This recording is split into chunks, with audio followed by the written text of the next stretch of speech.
May show. A few moments daw may show. So tingnan natin kung ano yung before tayo magpunta doon sa street food. Parang Bancheto. Manood muna tayo ng show. So tingnan natin kung ano yung show. I think mga orchestra or something here. So doon tayo. 5 minutes.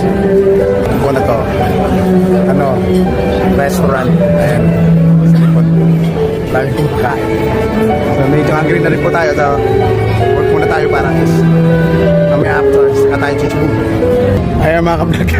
Hindi na natin tinapos yung orchestra kasi I'm too hungry na. So ayan, medyo ingat po tayo. Baka may mga mines na dami mga doggies dito. Ang dami pet lover dito sa mga pupunta dito sa Ayala Triangle. We are here in Ayala Triangle right now. So ayan, medyo I think mga 6 o'clock na here. And then salamat sa Diyos, hindi na umulan. O kanina nagkukan yung ulan the rain is trying to drop here. And then ayan, medyo huminto naman. So blessing, pupunta na tayo dun sa sa street food dito kasi ang gaganda ng kanilang so nakita ko kanina. So medyo maganda yung setup nila dito. So let's go. Tikman na natin yung street food dito sa Ayala Triangle in Makati.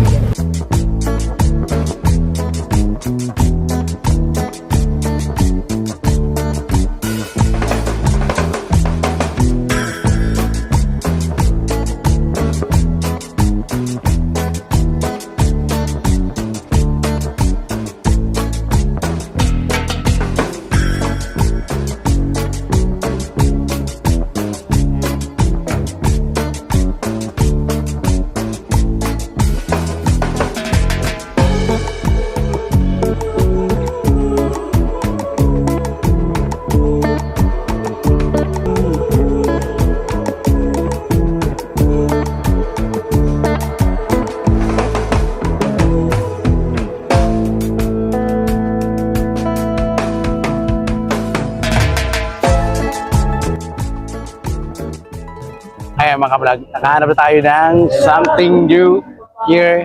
So sandwich naman yung titirahin natin dito.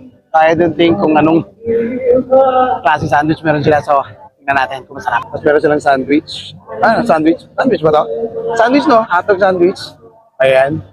Ayan pa mga kablog yan. Ito mukha look like masarap. Ito, this one. It's the Japanese overload.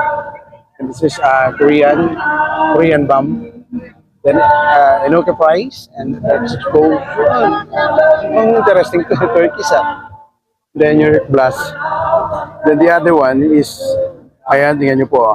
Turkish explosion din. So like the on the top then. And then to the